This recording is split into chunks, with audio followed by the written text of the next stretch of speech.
Hello and welcome to this episode of the Desert Tiger Podcast, otherwise known as the DTP, and I am your host here on the show. My name is Colton G, and thank you for tuning in to this episode with my guest, T.Nile.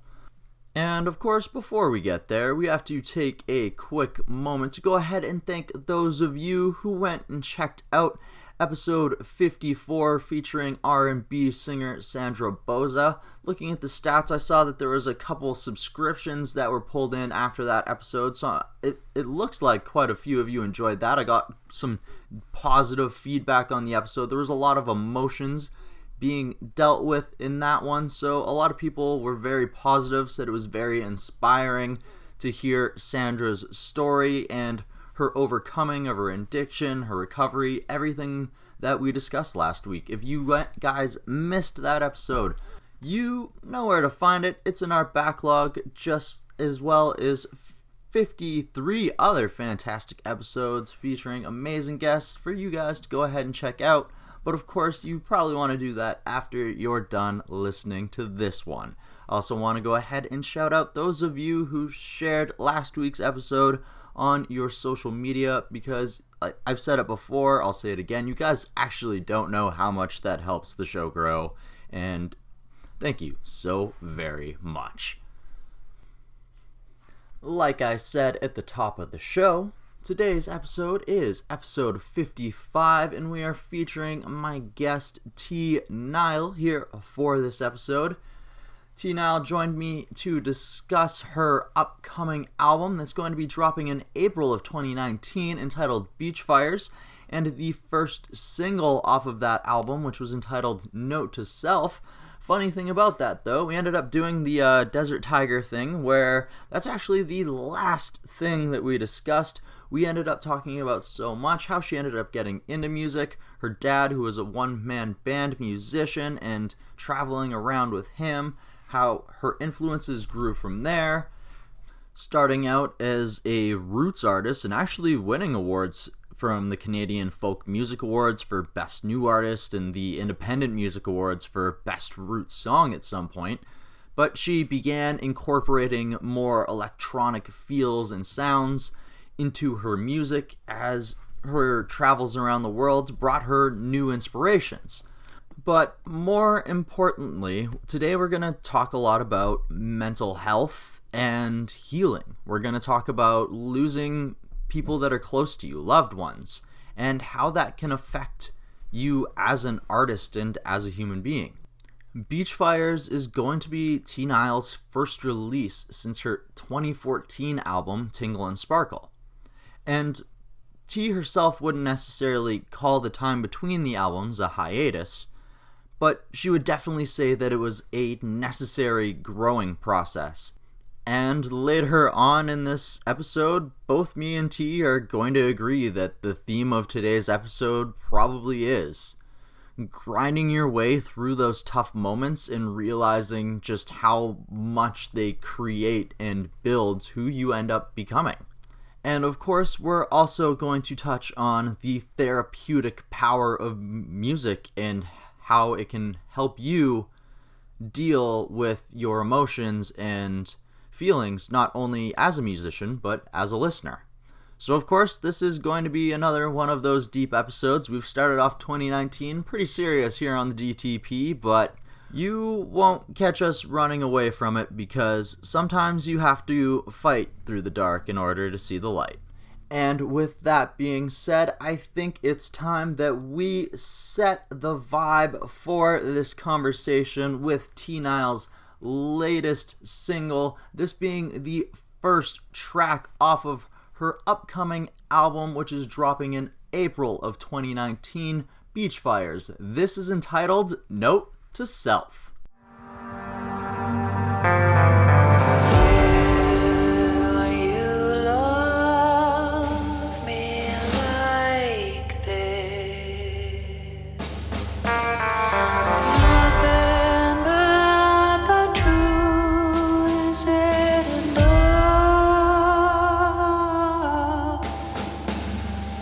Will you love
Desert Tiger Podcast.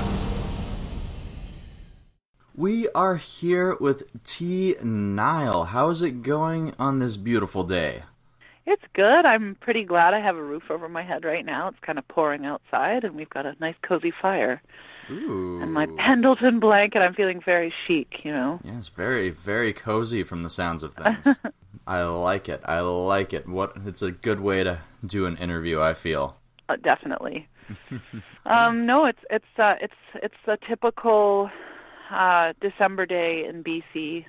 So it's not super cold, but yeah, tons of rain. We live in a rainforest. What do we expect down here anyway on the coast? Well, it's also raining here in the central interior today, so I mean, sort of the same thing, I guess you could say. So, you've been playing music for well over a decade now, so let's get into the beginnings things. Where does the love of music and the pursuit of music start for a young T.Nile?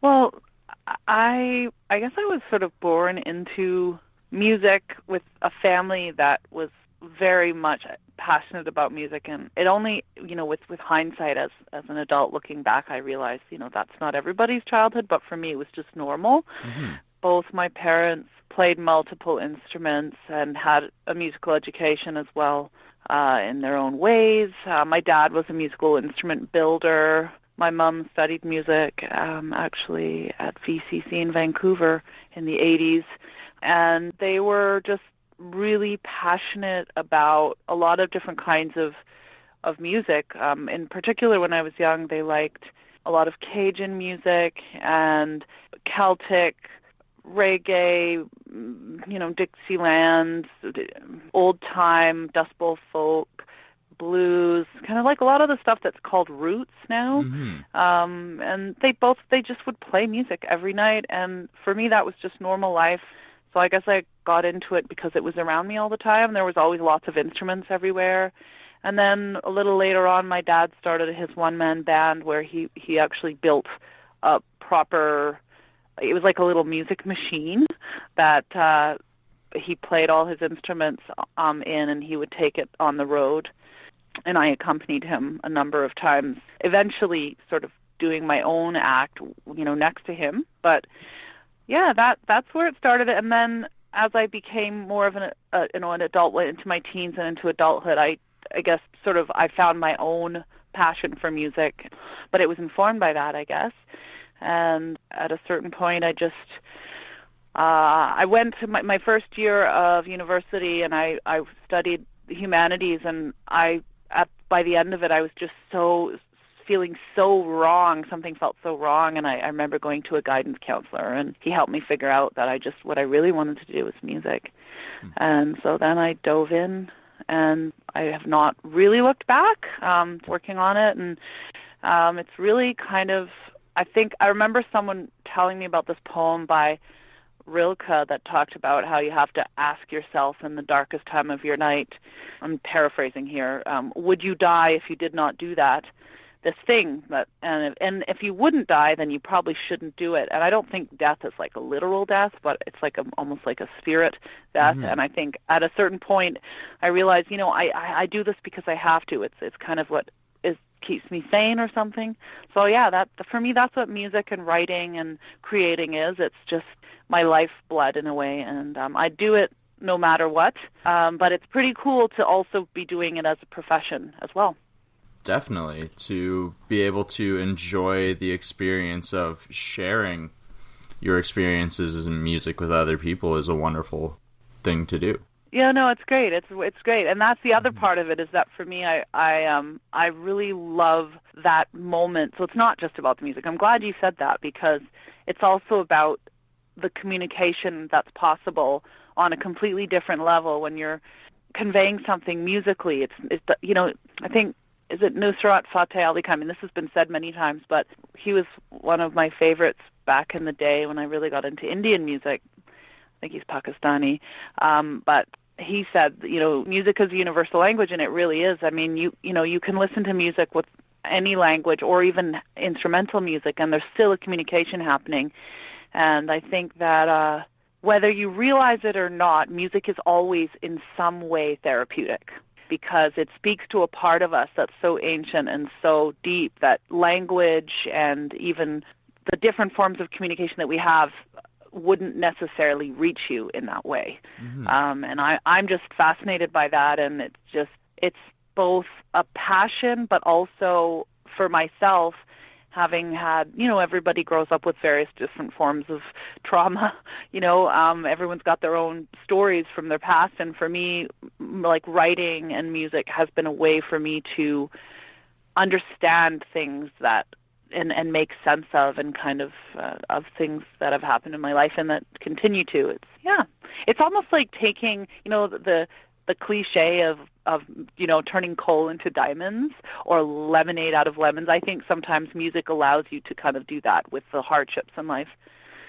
And maybe Kurt Cobain would agree.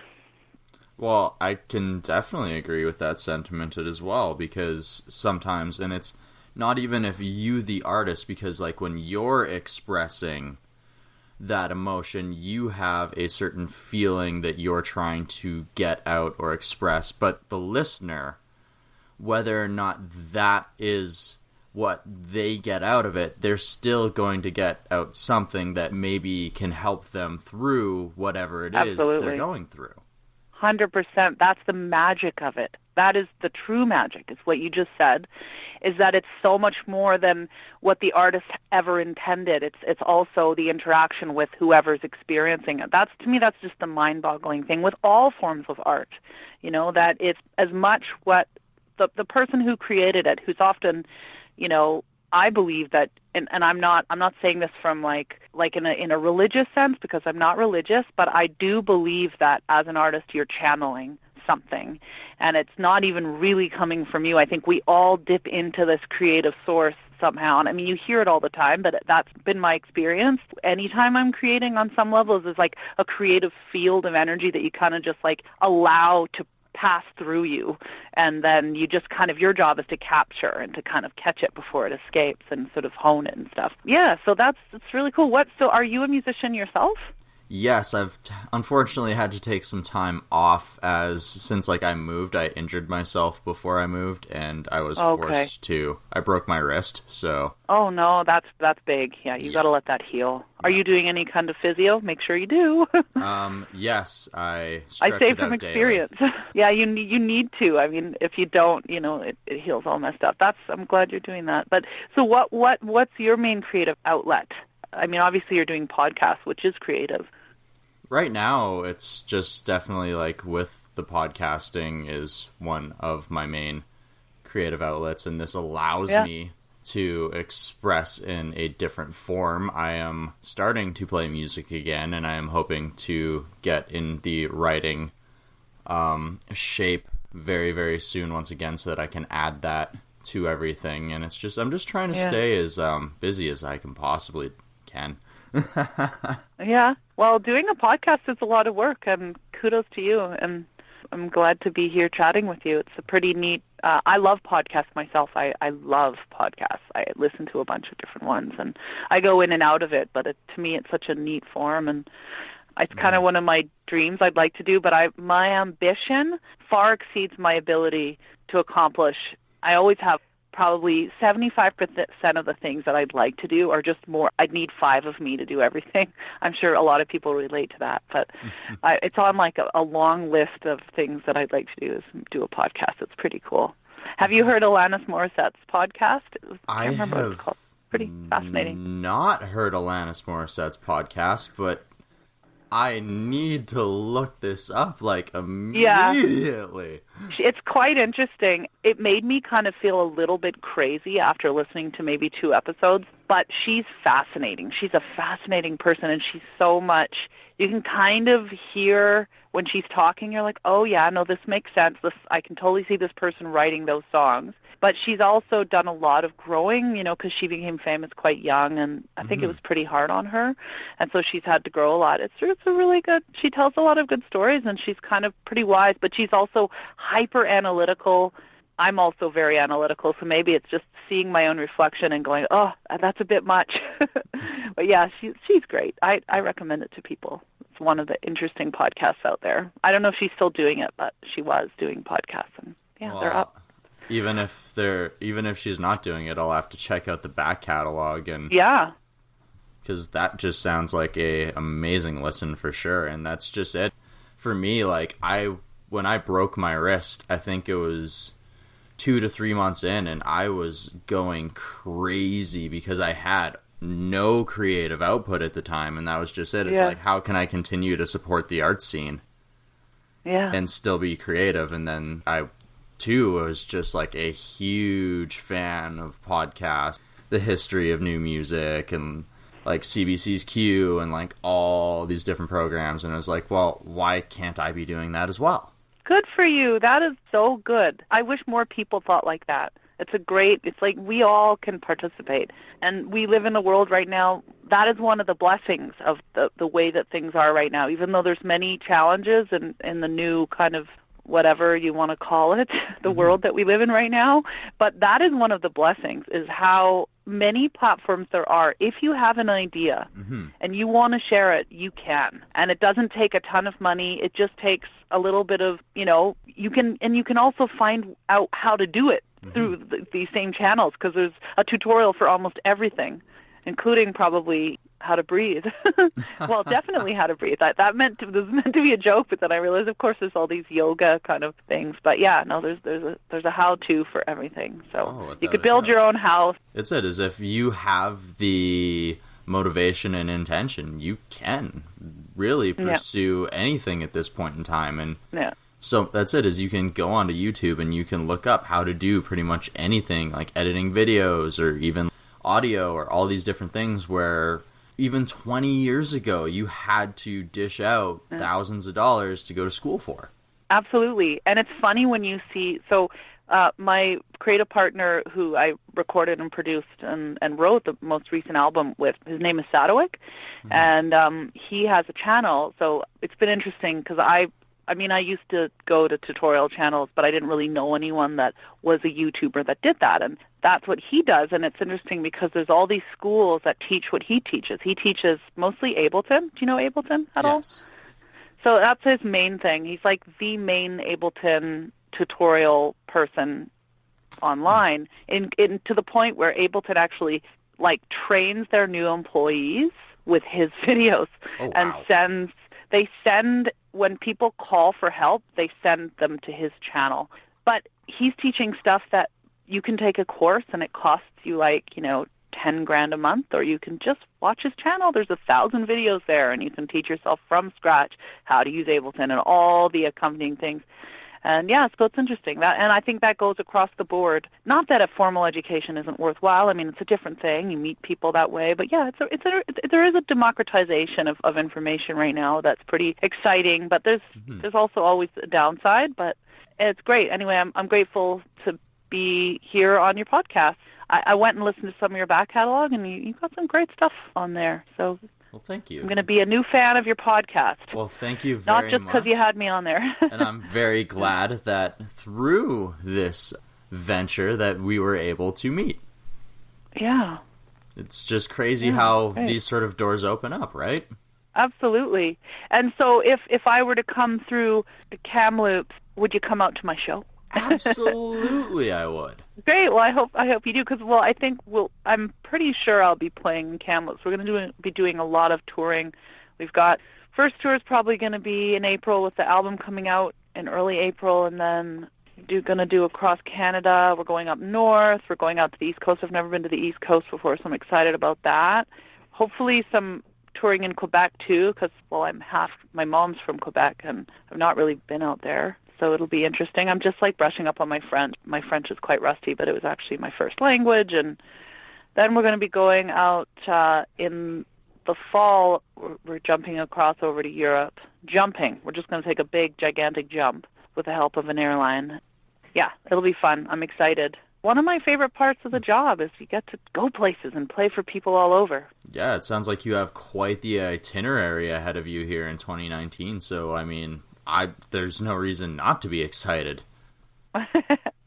Yeah, I mean, it's funny because I've been off the road for a little while, and this happens to me every time. This has been a bit longer of a break, but I always am just so excited to get back on the road, and inevitably about week 3 of being on the road, I'm just being like, oh, I'm so wanting to go home now, but then I get over that. But yeah, it's such a funny kind of existence, because when you're home, you just dream about the road, and then when you're on the road, you do tend to dream about home. But I enjoy both, but there's always this kind of, oh, when I'm on the road, it's going to be so great. And then, oh, when I'm home, I'm going to, do this, that, and the other. So I guess that's life. It's very hard to balance, especially when the music industry tends to go through cycles. It does, yeah. No, that's one of the challenges of this, actually. And it's funny because I've been working with, I've got a team on board, and one of the people I'm working with is, helping me with a bunch of, writing that I'm doing. And he was saying something about how I took a hiatus, and I was like, well, I haven't actually done a hiatus. I've been working this whole time. I've just been doing the incubatory stuff, because, if you're always out as a performer, as a creator, you don't have that time to reflect and the time to create. And so that's what I've been doing. I've been writing and recording a ton since I've been sort of not on the road and less engaging. I guess I did sort of take a conscious step back from the industry side of things, because it is a little stressful. My primary being is not a business person, and that's not where I come from. I know some people are passionate about business.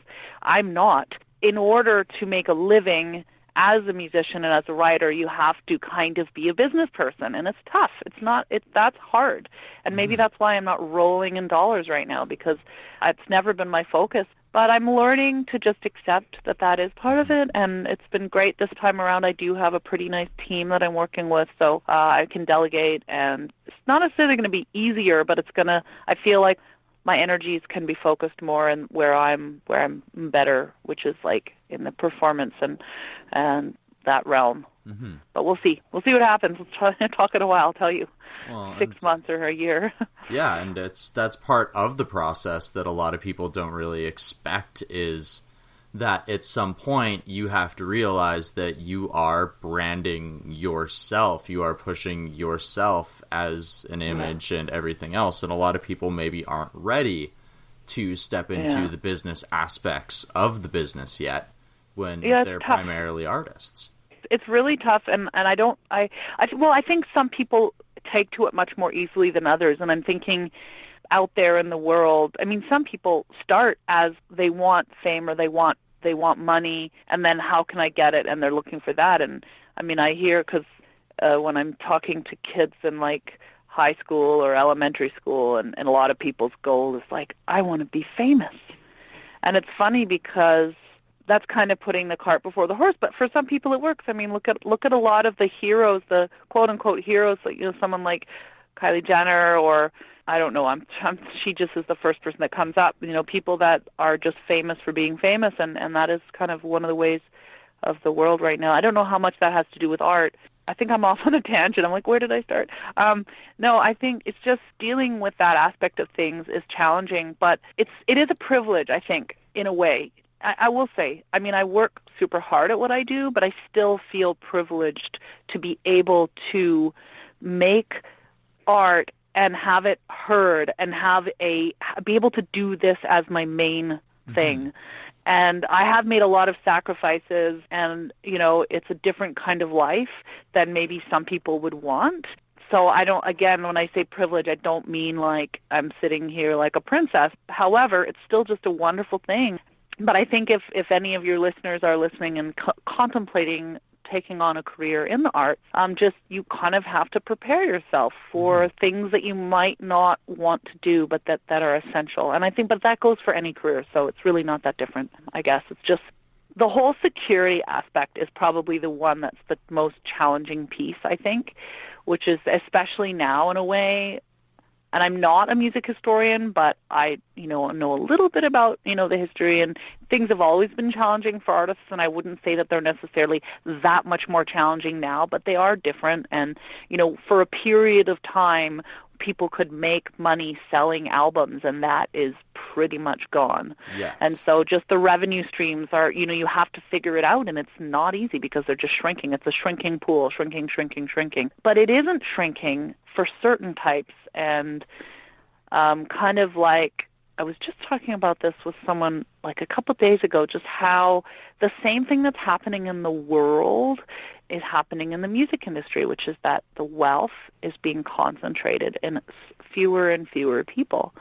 Fewer and fewer hands have the wealth in them. Mm-hmm. The huge stars that have like 90% of everything, and then everyone else is kind of eking out an existence with the remaining 10. It's like that with Spotify now, right? You know, you have to have millions and millions of plays to make any money at all. So anyway, it's interesting. It's an interesting time trying to figure out how to make a living. That's why people should go out to shows and support artists in person, because that's probably the best way right now. Well, and that's something that's really hard to contend with as well, is it seems that a lot of people are, well, right now, the music scene seems to be going through a little bit more of a resurgence, but about 10 years ago, when a lot of, like, streaming services and other things started to hit the market, the live market really took a hit, and musicians could not just survive off of record deals and album sales, especially when record labels, like larger ones, are trying to get into your merchandising and trying to get into your actual touring cuts and everything else that's involved with it.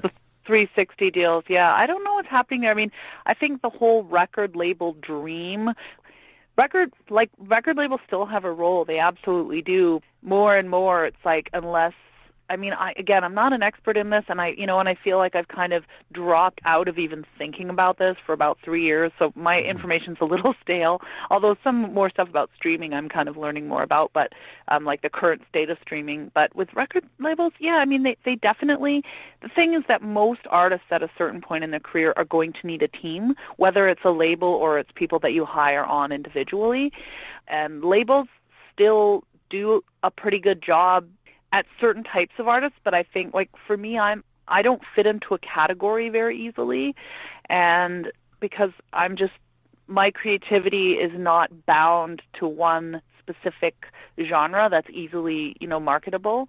So for me, it's always worked better to be very independent, and I've never really even tried to approach record labels. I've had a couple of labels come and be interested in me, and at some point I might, go that route, but for me, it's just not that, you can't, it's hard to become famous without a record label, because they have avenues of, channels that, you just don't have access to when you're independent. But for me, I have no interest in fame per se. I have interest in connecting with people through music and sharing what I do and then making a living. And if I can make a living doing it, I feel successful. I mean, and I have been, although I'd like to make a little more, but I've been doing it. Like I feel like I'm achieving, and I have achieved a lot of my goals. But the label thing is an interesting one. I think a lot of people now, though, are, the new model is to build up your own thing, and then once things are happening, people will approach you.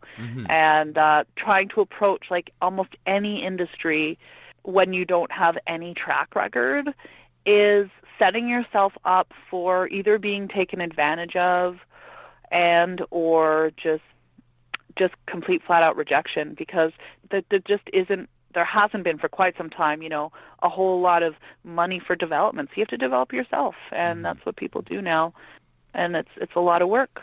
But there's never been more avenues for doing it, like YouTube and all these things.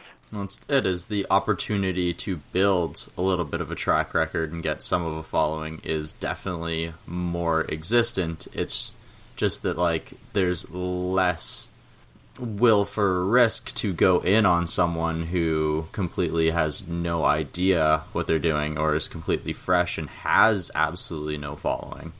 Yeah, and there's just also, I think, my observation has been, because I put out my first record a little over 10 years ago.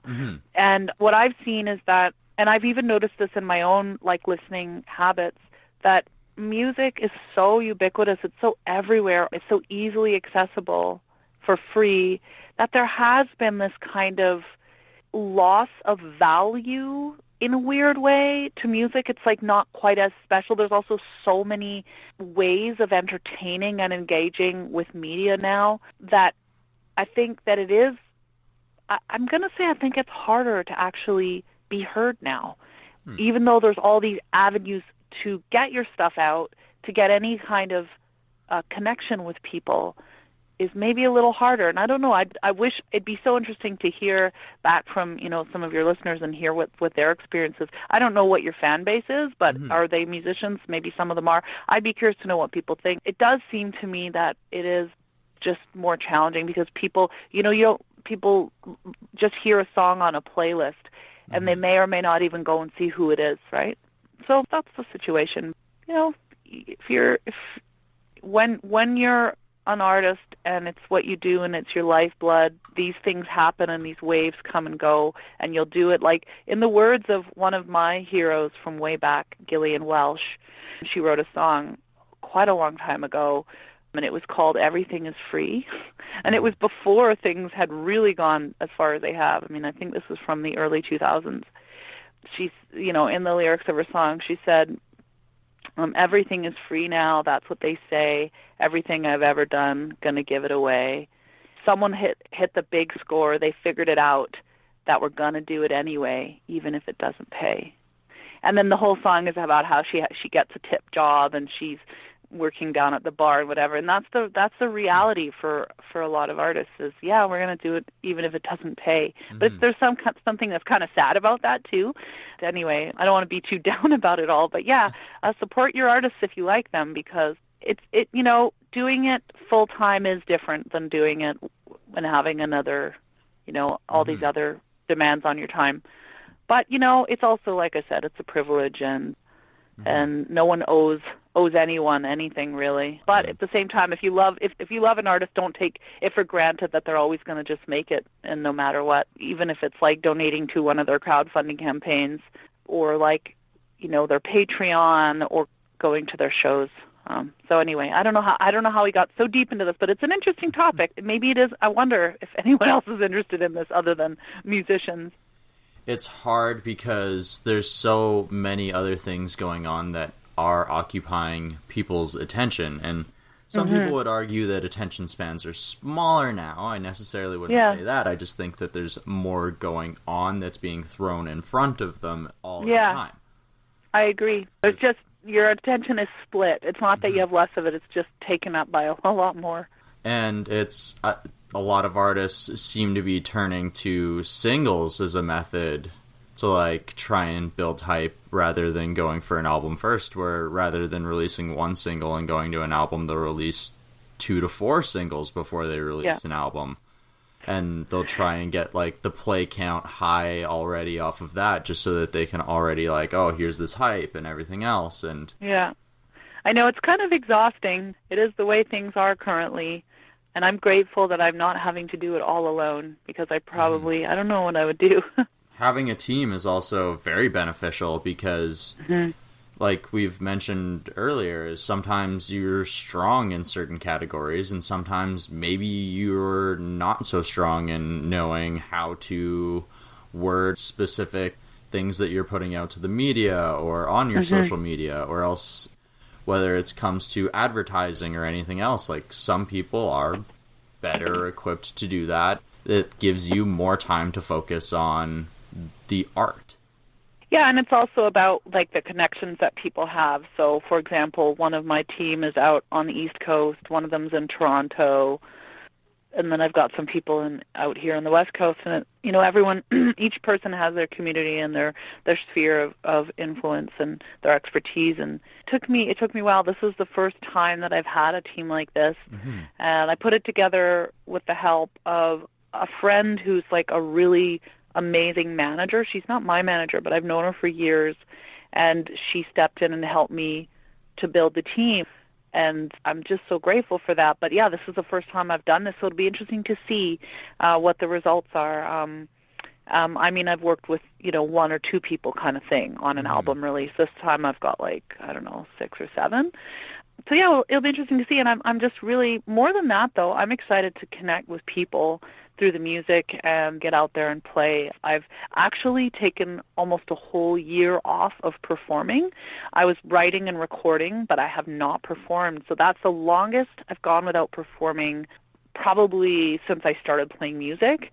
And it was sort of intentional because I wanted to test myself and see if it really was an essential part of my life and who I am. Because I've been living out on Galliano Island, and, there's not a whole lot of places to perform here. I was like, could I just live here and create a life where maybe I become, a songwriter and I write for other people, or I do other things like, movie soundtracks. Like, would I be okay with that? And I thought I would only know if I gave myself kind of an extended time. Mm-hmm. And about halfway through the year, there were a lot of things that happened this year that contributed to this, but I think this is part of it. I started to get depressed. And anyway, through going through everything, I realized that, no, you know what? One of the parts of my who I am and what I feel is my sort of purpose as a human being in this time on this planet right now is to connect with people and to share what I do in live, not just having YouTube channel or just all the other ways you could make art and not be in the presence of people live. So that's kind of why I did it. So I'm excited to do that because it's this whole part of me that I've just been not expressing. But on the plus side, I think that it did add a lot to my writing and the recording process and just other areas of my life that I might have neglected otherwise. Mm-hmm. So yeah, it's been cool. I've also had a number of this. For the first time, I took on some students, some kids, because a bunch of parents on the island were like, can you teach my kid? Can you teach my kid? And I was like, okay, sure. So I've got these amazing students that, again, I haven't spent a lot of time with kids in my life because I was the youngest in my family, and then I just got into music, and I was always in an adult world. And, man, I'm just blown away by these kids. They're so creative, and they're so funny. My youngest student is 6, and I've been teaching him since he was just 5. And he plays banjo and he sings and he's like super avant-garde. It's so interesting. Like his main passion is to just improvise and do really, really unusual, cool stuff. And I'm just like, God, like this creativity, it started so young. Mm-hmm. And anyway, so my mind has been blown by these kids. And so that's been a real privilege as well, is to be able to hang out with people's kids and like experience their wonder and their openness and the way that their minds are not kind of confined by what they've already figured out is possible. Mm-hmm. So they have the sense of like a lot more is possible when you're a kid. You haven't been kind of shut down so much. So yeah, if you're going to write a song about we won't even go. Just the stuff they write about is so hilarious, and I actually want to make an album of it because I think people would get a real kick out of it. I can only imagine the songs that would end up being created out of these sessions that would end up on that album. And we are having a great conversation about creativity and passion and chasing dreams, and we are eventually going to get around to talking a little bit about your upcoming album, Beachfires. But before we get there, we're going to take a little bit of a break here. We're going to be playing another one of T.Nile's songs for the listeners here at the DTP. Of course, the track we're going to be playing for you next is going to be coming off of T.Nile's 2014 album, Tingle and Sparkle. But before we go ahead and get the Jungle Jukebox rockin' and rollin', I want to go ahead and ask you guys a question. Have you headed on over to the Desert Tiger social media pages yet? That being our Instagram, our Facebook, and our Twitter? Have you gone ahead and picked yourself up a killer Desert Tiger t-shirt? What is that? No? Some of you maybe even not be subscribed to the show. My goodness, there are ways to fix that. First off, go ahead and hit that follow or subscribe button on whatever service you are listening to from right now. Second step, head on over to our Facebook, our Twitter, or our Instagram, because that is the best way to get in touch with me, Colton G, and possibly pick up some merch, support the show. Even if you just want to do the free support, subscribe to the show, share the episodes, and help us grow that way. All of it is loved, all of it is appreciated, and like I said earlier, you guys literally don't know how much sharing the episodes helps the show. And to those of you that go ahead and buy t-shirts, you guys know that you get a handwritten personal note from moi. And of course, if you want to go ahead and maybe skip that and get a phone call, you can throw your phone number in with the message for the order. If you want both, heck, I'll go ahead and do both.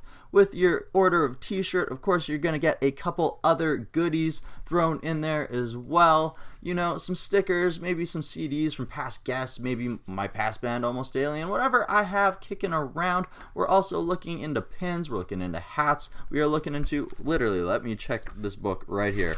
Let me check the book. The book has all the information. We're looking into pins. We're looking into buttons. We're looking into guitar picks, more stickers, wristbands, and hats.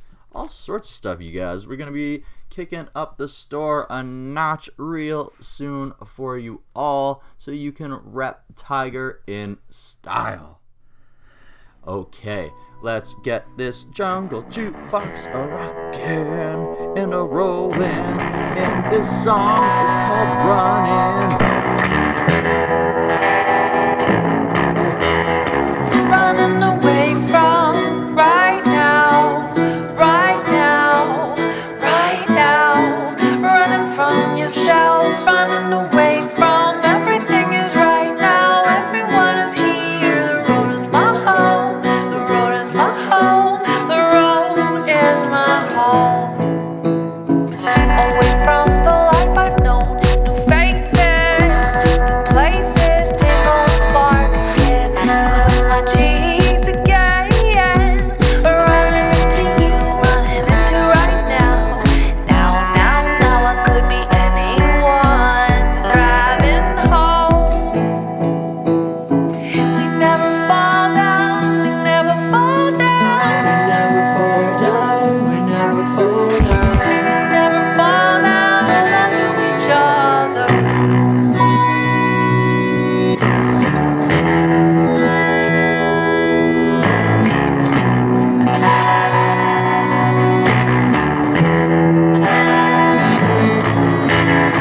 Running away from right now, right now, right now.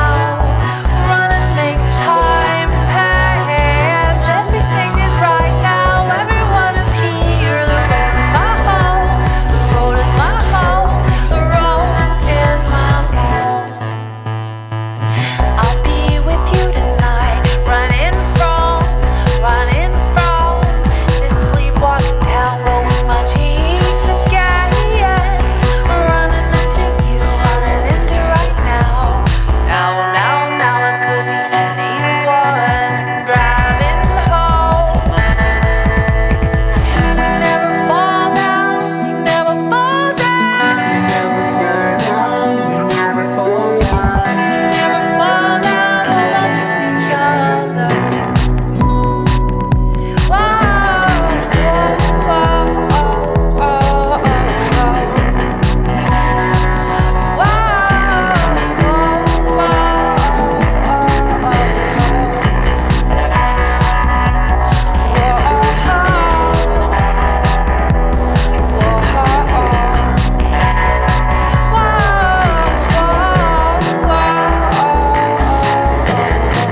Running away from right now, right now, right now. Running from yourself, running away from everything is right now. Everyone is here. Running away from right now, right now, right now. Running from yourself, running away from right now, right now.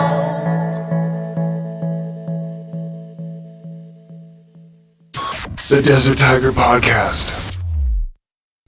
So what were you hoping to find out about all this? Are you yourself, like, what drives you to want to interview people? And I know I'm not interviewing you, but I'm just curious, seeing as we're chatting. I want to turn the mic back to you and say, hey, what do you get out of doing what you're doing right now? Well, it's like, as someone who has felt depression and everything else, when I sat there and was sitting through the injury and was like, how can I still be creative and how can I help other people still be creative? It was,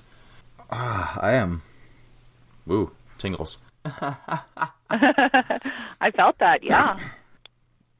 It's the opportunity to share people's passions and motivations and dreams, and to actually show that no matter where these individuals come from and no matter what their actual end goal is, or no matter what their creative form is, because as someone who's listened to the show, I'm sure you know that we cover a whole variance of different artists and like people.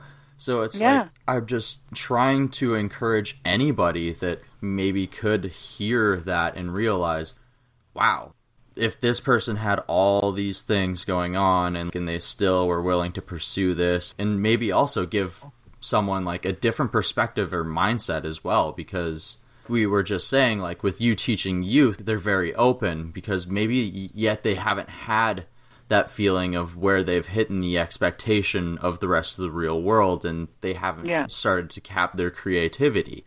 So I'm also trying to reintroduce that idea to people, and like introducing them to like, these are people who have stepped away from that and who have started to try and like instill the faith in themselves, and who are actually pursuing the things that they love. And that, what a noble cause, because we all need, no matter whether you're involved in finance or science or, you work, in a mall, it doesn't matter. Like, we all, as human beings, are creative. And we have the capacity for creativity in various ways and in various forms. And I think that, in a way now more than ever, again, I can only speak from what I've witnessed in my own life, but it seems like there's a lot of different forces at play right now, and people often feel, I think, sort of like they have no recourse, not recourse, but just disengaged, because while there's all these amazing methods of connection and expression and a platform, there's also this haze of futility about it, because it seems like that there's much bigger forces, and there's this huge money, and there's politicians that lie, and all these things, right? And the whole climate change and all these disasters that are going to come and affect us, and that are affecting us now. And anyway, so it can just feel like you just want to check out. And I think a lot of people are checked out. But right now we need to be not checked out. More than ever, we need to kind of engage with each other and just, talk, because I think things are not hopeless, but we need to stay awake, Yeah, so I think I would like to be on the side of waking up people rather than putting them to sleep. Mind you, we all need to sleep as well. But you know what I'm saying, right? Like, on a level of, just like what you're saying, because creativity is basically life, right? If you think about it, like the first, it's like that is the energy of life, and hey, and destruction is part of that too, because if we didn't have destruction, everything would just, we wouldn't have room for anything.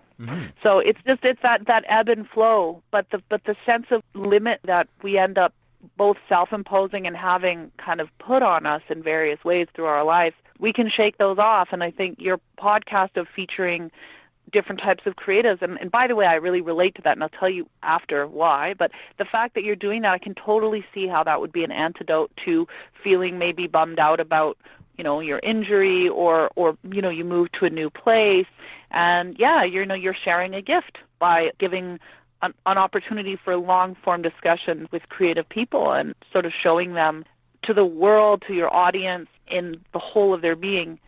But I was going to say, I used to host an event when I was first starting out where it was a monthly kind of cabaret event where it was at this old club in Vancouver, and I called it Connect, and I would book people from all different sort of performance backgrounds. So there was like spoken word, sketch comedy, burlesque, music from all different backgrounds, and sometimes even like, storytellers. And it was music focused, but we would always have like maybe two bands and a sketch comedy troupe, or two bands and a dancer. And anyway, it was amazing. It was one of the most amazing times of my life, because I got to meet so many interesting people, and all the different audiences would get to see each other's and I would try to pick quite diverse, like from, very different sounding and different kind of energetically, whatever, you know what I'm saying?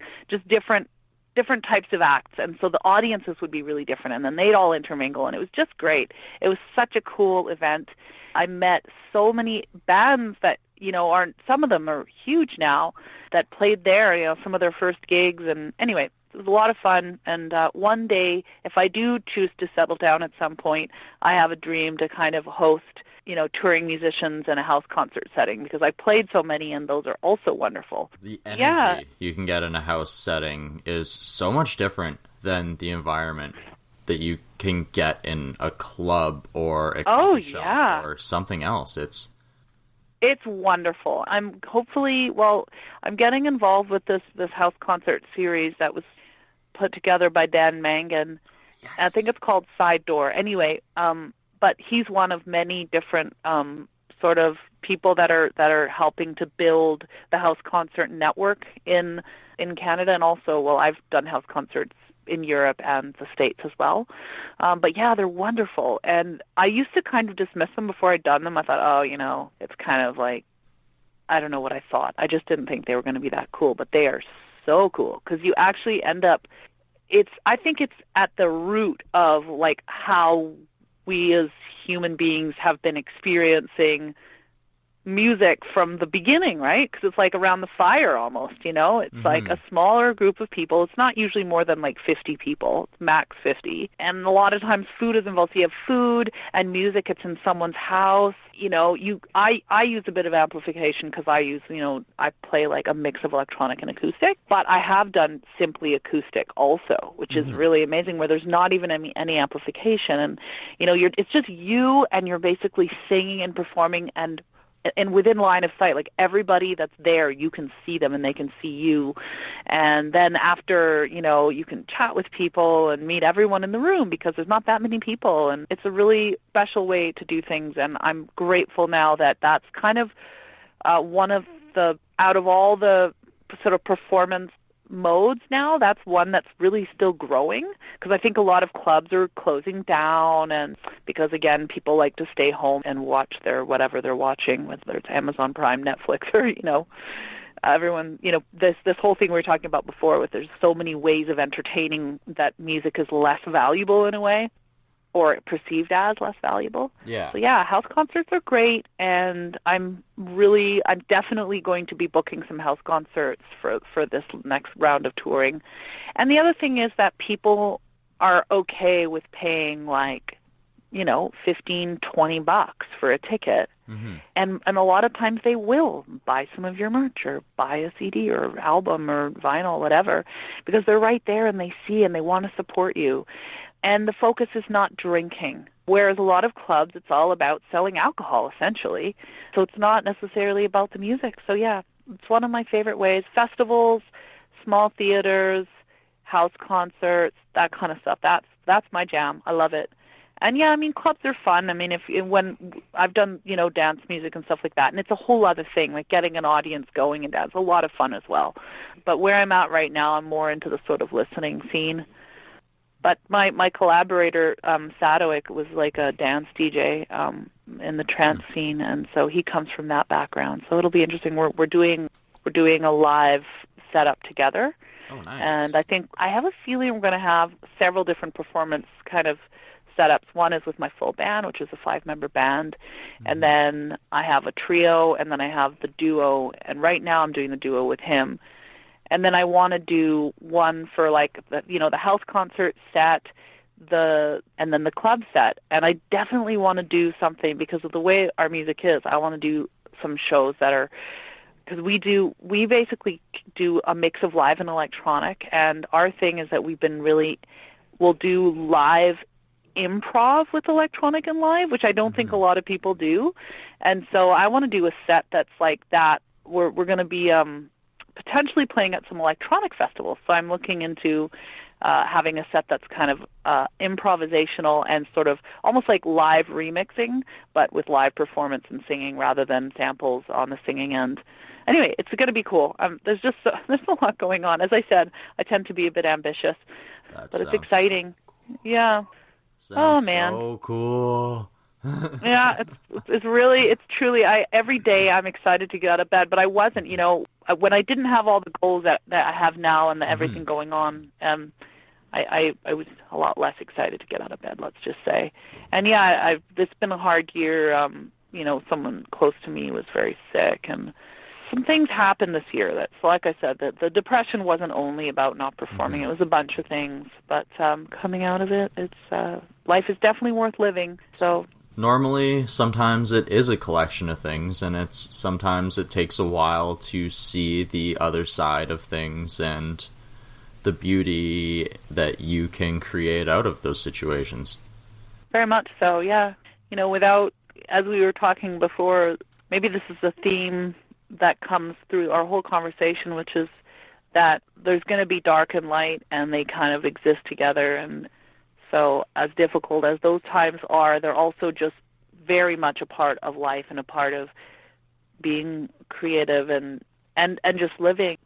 I think there's a saying that, oh my goodness, I don't remember where this is from. I'm going to quote without remembering, but it's something to do that, something about how only those that know how to bear the challenges and be grateful.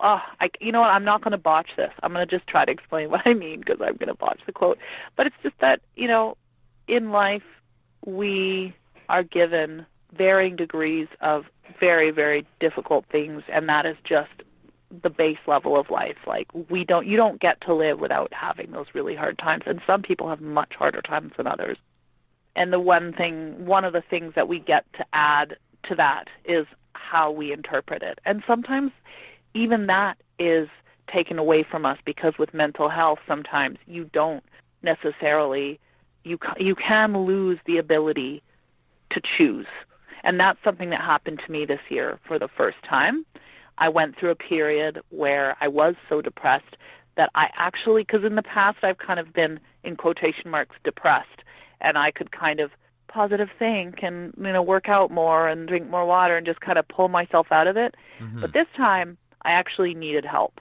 I went into a state where I was truly, I understood what mental illness meant, because it's like, if you can't fix the problem with the thing that's the problem. And so it really was very humbling, actually, because I'm thinking, have you seen the show Mr. Robot? I have not.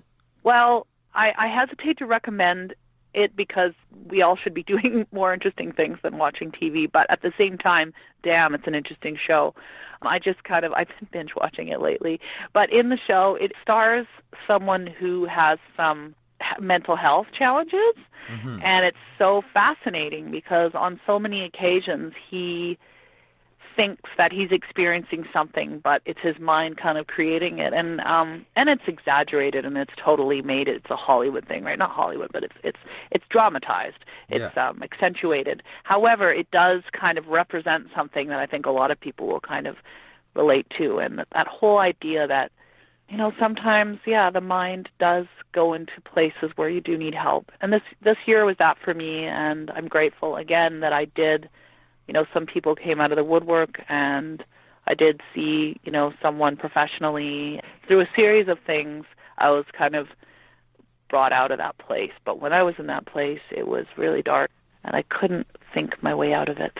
I couldn't interpret things. So I just derailed my own point. My point was that we have a choice in how we interpret things. And I do think we do, but I think that has its own limit, which is sometimes you do go into a place where you don't have that. It can get really, really deep sometimes, and I fully 100% understand and have been through that myself.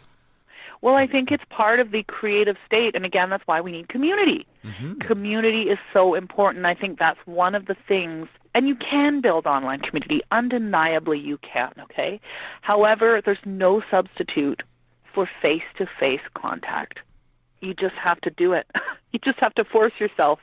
Get out there, be around people, and try to reach out. And because, we're designed that way. We evolved to be around each other, and there's all these subtle ways that we influence and feed each other on, I don't know if you've ever heard this, but I don't know if it's like this with men, but for women apparently, women when they're all together, just women, they emit a hormone that makes them feel good.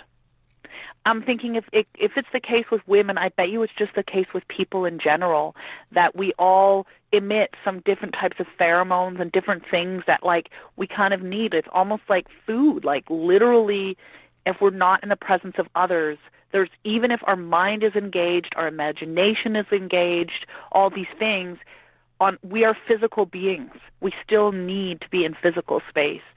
I don't know. I feel like I'm like getting so passionate about this, but I guess I'm calling myself out as well, because I think all of us, again, we can get our needs met in so many ways just completely alone. We can just live our lives like with our headphones on and staring at a screen and feel, and online shopping and everything. Like, you can have everything delivered to your door. And I mean, that's not how I am all the time, but I do notice that I like everyone else, we're just more and more isolated. I mean, can I say that that's everyone else? I feel like I can say that right now. I feel like that's just happening.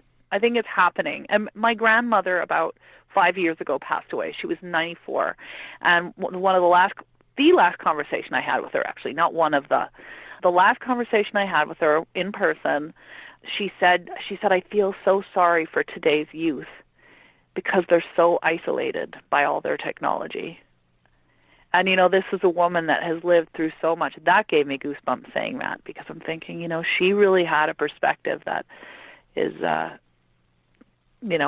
not around as much anymore, which is the perspective of, again, and I'm not villainizing technology, but it does have an impact, right? It does.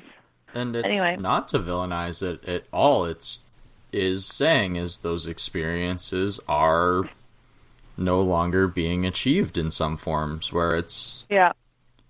You aren't maybe, like, kids aren't maybe hanging out in the playground as much as they were, and maybe, like, when they grow up, they won't have as many of those in-person experiences. Yeah, I mean, and it depends on the community that people live in. I mean, like, here on Galiano Island, where I live, and I grew up partly here. I was gone for a long time, and then I moved back about 3 years ago. Mm-hmm. And I do see how, parents raise their kids with a little more awareness about that here. It's kind of a more, it's a community that's more kind of engaged in that way. And I'm so grateful to see all these little kids that are out there playing and doing music and doing art and reading. Like, my two students, it's interesting because their dad works for Stripe, and he used to work for Twitter. So he commutes and does also he works like from far. So he works in total high tech, right? Like 100%, right? But his kids, there's not a TV around, and they read and play music. And so they've got ducks and a dog and 3 cats and sheep. They've got a little farm, and they're kids that are growing up on a farm, but their dad is working for Twitter. And I feel like, he understands the need for that in living in their kind of, I don't know. But, yeah, it's pretty cool. And so 2 of my students, that's them, and they're such remarkable kids. And, again, I'm not around that many children. I don't know how parents are raising them. But it does seem, when you go into the city and you see that everyone's kind of got their nose in something. They're not looking at each other. They're... you walk down the street and not a single person will look up. Depends on the city. I find Montreal is a much more engaging city, actually, than Vancouver. But it's an interesting thing. But you live sort of in a smaller town. So how do you find it out there? Are people a little more connecting with each other? Or a little bit more. It's like we're not quite small townish, where it's like... A lot of the perception in Kamloops itself is that it's big enough that people feel like, oh, we're still a city, and they seem to have, like, some form of, like, ego attached to that. I don't necessarily want to use that word, but it's the only one that I can pull right now. Yeah, and that's it's just it's, like, sometimes you will notice that some people are a little bit more heads down and walking around and just... And it's something that we said something earlier where, like, people are sinking out of society, and it's like, I also feel that some people are sinking out of themselves. Oh, absolutely. That is where it all begins. Is we're based. That's so well put. You need to write a song about that. That needs to be a song. That's so true. It's not just out of society; it's out of themselves. We're just disconnecting from. It's almost like a numbing process, like anesthetic across the board. And it's no wonder that fentanyl and opioids are such a mass problem right now, because what is that other than an anesthetic? That's what fentanyl is. Well, and it's an easy way of trying to escape the monotony of going to work, coming home, making supper, and watching TV, which a lot of people unfortunately seem to get stuck in. And you have to kind of, if you don't want to go that route, you actually have to make a concerted effort, because that's how society, well, I mean, you're raising kids, so it's often you're taking care of your kids and all that stuff too later on in your life. But I mean, yeah, everything is just so, it's almost like, I don't know, it's on the tip of my tongue, but it seems like there's a kind of, we have become too good as a society in catering to our impulses and our needs, and we don't really, underneath it all, we've lost touch with what actually makes us for a satisfying life, and for, like, not even satisfying, like a meaningful, like what truly makes one happy. And it's not actually the things that in the moment satisfy us. It's more about challenging oneself and connecting with others. You know, these things that take more effort and in the moment can cause anxiety or be a little uncomfortable, or, you know, but that's what actually creates a meaningful life well lived. And I think there's just so many ways to just, it's like junk food for the spirit. It's just so much junk food everywhere. And to actually have a good meal is, you have to make a concerted effort. I'm metaphorically speaking. A good meal of a life. If you want a really wholesome, nutritious meal of a life, you got to make an effort. It's true. It's just like eating properly. If you're trying to get a diet set out, it's difficult to stick to that and to keep with it.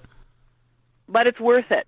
It's worth it. And there's a lot of people doing, this is here to kind of cap off this with a positive thing, is that the same avenues that could anesthetize you into this kind of junk food life, they can also connect you to a community of people doing amazing things in the real world. There's both options right there, 100%. And, you know, and if you don't have a whole lot of self-discipline, that's a muscle you can use. You can develop it. Everything that's difficult to you now can become second nature to you over time. So if you can envision, and there's so many great, inspiring people doing amazing things. So, you know, I feel like I'm like saying, hey, kid, you can do it. But, I mean, I'm kind of saying that to myself. And, you know, it's also just, we all have the opportunity to pick our sort of role models and learn from those who are living the way that we want to live. And so, yeah, there's a name for it, and I'm not remembering it right now.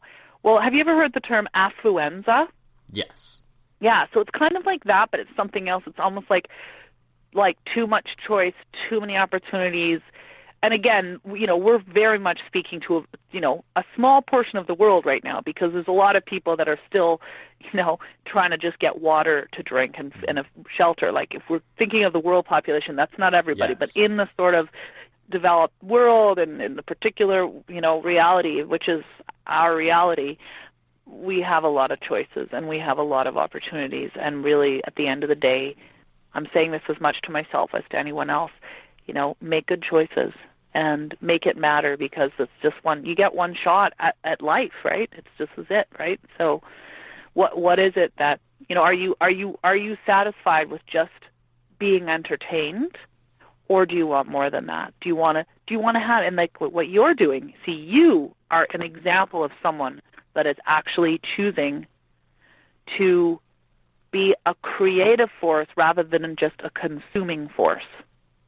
Well, and same can go for you as well. Yeah, absolutely. Although every day it's a challenge. Every day you make those choices. Oh, And absolutely. every day you know, it's not like you make the decision one day and then it's forever. It's kind of like you brought the diet reference, or maybe I did, but we talked about it. It's like if you want to be fit and healthy, you don't just one day eat a healthy meal. Every day you need to make that choice. Every day you need to go out and walk and do your weights or whatever it is that you do for fitness. Mm-hmm. And, it's an ongoing thing. It's for the rest of your life. So I think it goes the same way with being engaged and kind of living a meaningful life, being creative. You just, every day you have an opportunity. And some days you do just say, F it, I'm just going to not. I'm turning my back on this right now. I need to zone out. And that's okay. It's not about that one day. It's about what you do overall. Yes. It's the 80-20 rule in a way, right? Mm-hmm. Like, what do you do 80% of the time? Or whatever. You know what I'm saying. Well, you have to be giving and forgiving to yourself, because really it's like the three people that you need to care about are your past self, your present self, and your future self. Yeah. So, like, you're doing it for your future self, and your future self is going to appreciate your past self for putting in those efforts. We probably came to a good spot to kind of bring it together. But can I ask your listeners one thing? Yes, you absolutely can. So what I'm wondering is if this conversation interests you, and if you'd like to connect, to send a hello somehow. And say, hey, because I'd like to know, I'm just curious if anyone else is interested in this. And I'm easily reachable via, email, Twitter, Instagram, Facebook. Lots of ways to get in touch. Maybe you could, I don't know if you could put links in the description. Can you do that, Colton? Yeah, I can definitely put some links in the show notes, and I'll put it on most of my social media. Yeah, and I also that opportunity. Yeah, no, that's wonderful. I'd also like, if anyone's interested in hosting a house concert, and if they have, that would be cool. Or if, I don't know where your listeners are, but if you'd be interested in, or if you have a favorite venue in your area that you'd be like, I would love to see, you perform there. I'd like to know, because we're just booking a tour now, and it's been a year and a half since I've been out on the road, and I haven't really done a full cross-Canada tour probably since my last record came out. Mm-hmm. So it's been a while, and, things change. So I'd love to know where people are excited about going. And, and just reach out and say hello if you're interested. I would love to connect with people.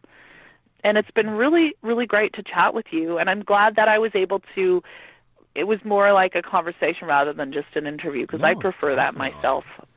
I like to just chat. And we got into a lot of conversations, and things got very deep. Like, we actually barely even touched on any of your albums, and I find that extremely amazing, because that, like, just speaks to the level of conversation. Yeah, well, it's good. I'm not. I probably could learn to be a better, like, politician about everything, where you have your talking points and you stick to them, but that's just not me. So definitely the same way, and that's it, is like, I always use the word interview when I'm getting into things, but, like, it always seems to turn into a conversation with some of the guests, because really that's what we're going for, is, like, I want them to feel comfortable. Yeah, no, it's really great. It's enjoyable, and I think that ultimately these are the underpinnings, what inspires me to create. So if it's resonating with people, maybe they'll go check out the music, and if not, they won't, but it's pretty cool, and ultimately it's much more interesting to go and talk about ideas than to just try to promote something. So I agree. So I really appreciate it, and hopefully we'll get to meet sometime, and I say hello in person. I truly appreciate it too, and hopefully that definitely can happen. Hopefully you get a house show planned out here in Kamloops that I can come and sit front row. That would be wonderful. So we'll be in touch, and I'm gonna keep listening to your podcast because it's great, and good work, and keep it up, because it's you're onto something, I think. Thank you very much, and keep up the good work with, like, the music. I'm very excited to see the direction of the new album and how your sound evolves. It's the new track that you released, Note to Self, it's It's definitely an evolution. Like Tingle and Sparkle had a little bit of that electronic feel to it, but I'm very excited to see just exactly what direction Beachfires takes you in. Yeah, and Note to Self is not exactly representative of the record, so I'm really curious also to see what people think. It's a pretty diverse record, but yeah, it's definitely going it is an evolution from Tingle and Spark. And yeah, if your listeners, want to go check stuff out, I am on Spotify, I'm on Apple, I'm on Deezer, SoundCloud. You can listen. The new track is not on Bandcamp, but my old albums are. My previous albums are. They're not old, but some of them are. And if you want to support, you can actually buy the albums on Bandcamp, and that goes to me directly. So I think Bandcamp, as far as like buying, but most people don't, and I understand that most people don't buy records.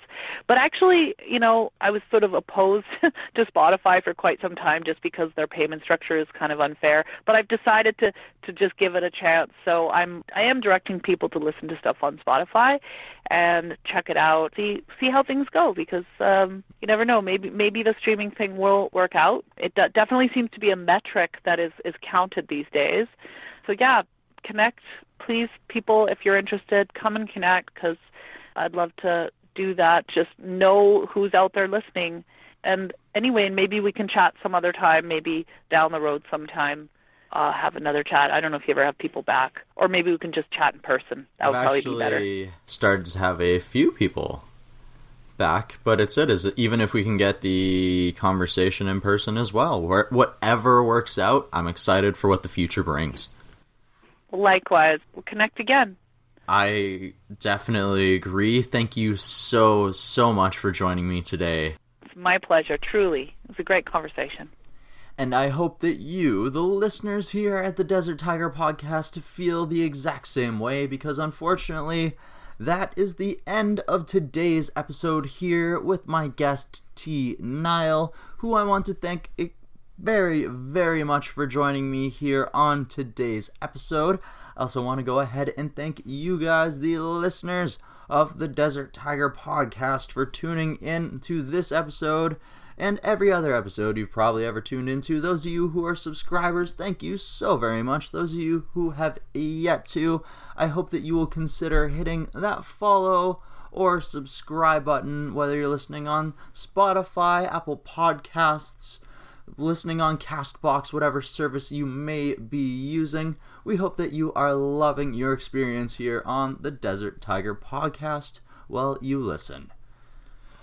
Next week here on the show, we are going to be talking to the Juno-nominated Monster Truck. They were recently nominated for their 2018 album, True Rockers, and they're going to be joining me next Thursday to discuss everything about this album. I hope you guys are excited as I am, because you don't fuck with the truck.